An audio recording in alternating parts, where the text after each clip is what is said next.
एक ऐसा देश जहां पर एक नया तूफान फैल गया है। ये तूफान न केवल उस देश के कुछ यूनिवर्सिटी कैंपस तक सीमित है, बल्कि देश के हर एक युवाओं की आवाज को भी गूंजा रहा है। हर तरफ तबाही मची हुई है। जिन स्टूडेंट्स को देश का भविष्य माना जाता है, उनका मन नफरत, हिंसा और गुस्से से भर गया है। जी हाँ दोस्तों, आज हम बात करने जा रहे हैं बांग्लादेश के हिंसा के बारे में, जिसने फिर एक बार कई सारे सवाल मन में पैदा किए हैं। नमस्कार दोस्तों, मैं हूं बालकृष्ण पुइपकर और स्वागत है आपका हमारे अपने चैनल प्रैग्मेटिक इंडियन में। इस वीडियो को चालू करने से पहले हम देखते हैं कि आज के सिंप्लीफाइड में हम किन किन बातों को समझेंगे। सबसे पहले हम देखेंगे कि बांग्लादेश में आखिर चल क्या रहा है और आज तक का ग्राउंड सिनेरियो क्या है। आगे हम देखेंगे कि आखिर इस मुद्दे की जड़ कहां से चालू होती है। इस इश्यू से रिलेटेड जो कुछ भी इवेंट्स आज तक हुए हैं, उन इवेंट्स का भी हम एनालिसिस करेंगे। आखिर ये कोटा सिस्टम है क्या, इसे भी तो हमें समझना होगा। सो ऑल इन ऑल बहुत सारी बातें हैं जिन्हें आज हमें मिलकर समझनी होगी। So without wasting your more precious time, चलते हैं हमारे आज के सिंप्लीफाइड की ओर। अब हुआ यह है कि देखो, 15 जुलाई को एक न्यूज इंटरनेट पर वायरल होती है और इससे पूरी दुनिया के सामने बांग्लादेश की डेमोक्रेसी का पर्दाफाश होता है।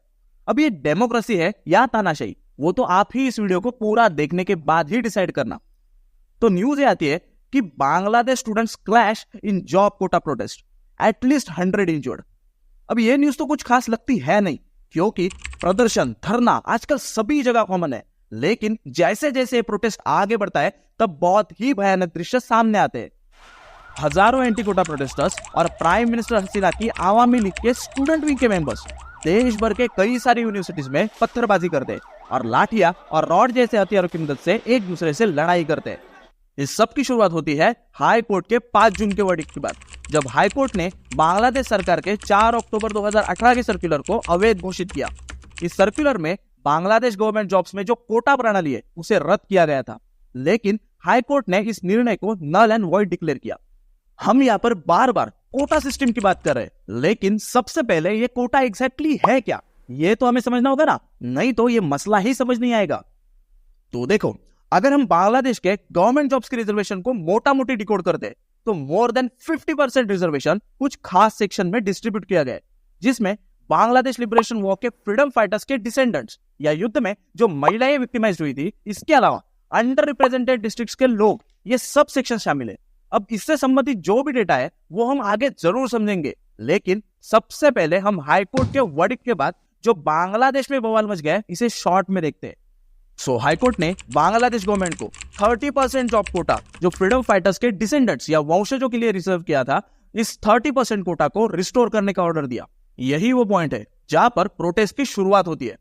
इनिशियली ये एक ऐसा पीसफुल मूवमेंट चालू होता है, just to respond to the quota system. लेकिन सरकार के हेवी वायलेंट रिस्पॉन्स के चलते ये एक नेशन वाइड मूवमेंट में बदल जाता है। इसमें जले पे नमक तब छिड़कता है जब बांग्लादेश की प्रधानमंत्री प्रोटेस्टर्स के खिलाफ बहुत ही इंसल्टिंग बयान देती है। एक बार हम इस बयान को पढ़ लेते हैं। Are the children and grandchildren of freedom fighters not talented? Are only the children and grandchildren of Razakars talented? Why do they have so much resentment towards freedom fighters? If the grandchildren of freedom fighters don't get quota benefits, should the grandchildren of Razakars get the benefit? अब अगर मैं आपको बताऊं तो रजाकार मतलब एक ऐसी paramilitary force जिन्होंने 1971 के बांग्लादेश लिबरेशन वॉर में पाकिस्तानी आर्मी के साथ कोलैबोरेट किया था और उन्हें रेड्स, मास किलिंग, टॉर्चर ऐसे कई सारे गिनौने काम करने में मदद की थी। अब आप ही समझ सकते हैं कि ऐसे ग्रुप का कंपैरिजन इन प्रोटेस्टर स्टूडेंट्स के साथ करना कितना डेरोगेटरी हो सकता है। अभी जब हम इस वीडियो को रिकॉर्ड कर रहे हैं, तब लगभग 200 प्रोटेस्टर्स की मौत हो चुकी है, जो बहुत ही दर्दनाक है। और कहीं ना कहीं बांग्लादेश सरकार की जिम्मेदारी होनी चाहिए कि वो इस घटना पर कुछ सीरियस एक्शन ले। लेकिन जहां पर प्रधानमंत्री इतनी चौंकाने वाली बयान दे रही है, तो सवाल उठता है कि क्या वाकई में लोकतंत्र जीवित है। अब तक हमने बांग्लादेश की करंट सिचुएशन को देखा है, लेकिन यह मसला आज का नहीं है। इसकी शुरुआत होती है 1971 वॉर से। हम सबको यह तो पता है कि 1971 में ईस्ट पाकिस्तान में जंग चली थी, जिसमें भारत भी पाकिस्तान के खिलाफ इस युद्ध में शामिल था। एज अ रिजल्ट बांग्लादेश का फॉर्मेशन होता है और इसे बांग्लादेश लिबरेशन वॉर के नाम से जाना जाता है। इस कोटा सिस्टम को 1972 में, मतलब लिबरेशन वॉर के बाद, आवामी लीग सरकार द्वारा इंट्रोड्यूस किया गया। इस समय बांग्लादेश के प्रेसिडेंट थे शेख मुजीबुर रहमान। इसमें जो रिजर्वेशन का डिस्ट्रीब्यूशन था वो बहुत ही अजीब था। मैं अजीब शब्द का इस्तेमाल इसीलिए कर रहा हूं क्योंकि ये डिस्ट्रीब्यूशन कहीं ना कहीं अनफेयर लगता है।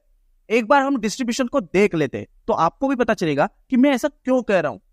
अगर किसी भी गवर्नमेंट जॉब के लिए 100 वैकेंसी है तो इनमें से 30 वैकेंसी लिबरेशन वॉर में जो फ्रीडम फाइटर्स थे इनके डिसेंडेंट्स के लिए रिजर्व होंगे। 10 वैकेंसी उन महिलाओं के लिए आरक्षित होंगे जिनका वॉर में शोषण हुआ था। 40 वैकेंसी अंडर रिप्रेजेंटेड डिस्ट्रिक्ट्स के लोगों के लिए रखे जाएंगे। अब आप ही बताओ, अगर 100 में से सिर्फ 20 वैकेंसी ऐसी है जो मेरिट के आधार पर भरी जाएंगी तो क्या ये जस्टिफाइड होगा? 1975 में प्रेसिडेंट शेख मुजीबुर रहमान का असैसिनेशन होता है और आवामी लीग की सत्ता खत्म हो जाती है। 1976 में बांग्लादेश सरकार ने इस कोटा को रिड्यूस किया और जो 80% का आरक्षण था उसे घटाकर 55% कर दिया। 8 मार्च 2018 को बांग्लादेश हाईकोर्ट ने कोटा सिस्टम की लीगैलिटी को चैलेंज करने वाली याचिका को रिजेक्ट कर दिया। इसके बाद बांग्लादेशी छात्रों ने कोटा के खिलाफ विरोध किया। इसके चलते प्रधानमंत्री शेख हसीना ने पूरे कोटा सिस्टम को हटाने के लिए एक ऑर्डर इशू किया और फाइनली 1 जुलाई 2020 को कोटा सिस्टम को अबॉलिश किया गया। इसके आगे जो कुछ भी हुआ वो तो सारी दुनिया ने ही देख लिया। अब इतना सब होने के बाद फाइनली सुप्रीम कोर्ट ने गवर्नमेंट जॉब्स के लिए इस कंट्रोवर्शियल कोटा सिस्टम को हटा दिया। सुप्रीम कोर्ट ने अपने वर्डिक्ट में यह ऑर्डर दिया है कि 93% गवर्नमेंट जॉब्स को मेरिट बेस्ड सिस्टम पर अलोकेट किया जाएगा और बाकी 7% फ्रीडम फाइटर्स के रिश्तेदारों और अन्य कैटेगरी के लिए रिजर्व रखे जाएंगे। अब ये सब जो इवेंट्स बांग्लादेश में हो रहे हैं इसका असर भारत में भी देखा गया है। हम एक एक करके सभी पॉइंट्स को अच्छे से समझते हैं। सबसे पहले, according to minister of external affairs, करीब 4500 इंडियन स्टूडेंट्स की अब तक भारत में वापसी हो चुकी है और भारत सरकार द्वारा इंडियन नेशनल्स के सेफ रिटर्न्स के लिए सिक्योरिटी अरेंजमेंट भी की गई है। अब अपने देश के लोग हैं तो वापस तो आएंगे, लेकिन इनके साथ कई सारे रेफ्यूजीज भी भारत में आए हैं और वेस्ट बंगाल की चीफ मिनिस्टर ममता बनर्जी ने इन रेफ्यूजीज को आश्रय देने की भी बात की है। अब ये सभी मामले सेंट्रल गवर्नमेंट द्वारा हैंडल किए जाते हैं, लेकिन लेट्स पॉलिटिक्स कीप असाइड। इस विरोध के चलते भारत और बांग्लादेश का ट्रेड भी स्टैंड स्टिल है क्योंकि बॉर्डर पर जो कार्गो ट्रक्स की मूवमेंट होती है उसमें रुकावट आ गई है। अब ये सब जो इवेंट्स हमने समझे हैं इस पर पूरी दुनिया में कंसर्न्स रेज हुए हैं। UN secretary general Antonio Guterres का स्टेटमेंट एक बार हम देखते हैं। It is important that we see restraint on all sides. The Secretary General further encourages meaningful and constructive participation of youth to address ongoing challenges in Bangladesh. Violence is not going to lead anywhere. Bangladesh का Kota reform movement सिर्फ government jobs में सीटों के fair allocation तक limited नहीं है। यह आंदोलन जस्टिस, मेरिटोक्रेसी और इंक्लूसिविटी को भी रिप्रेजेंट करता है।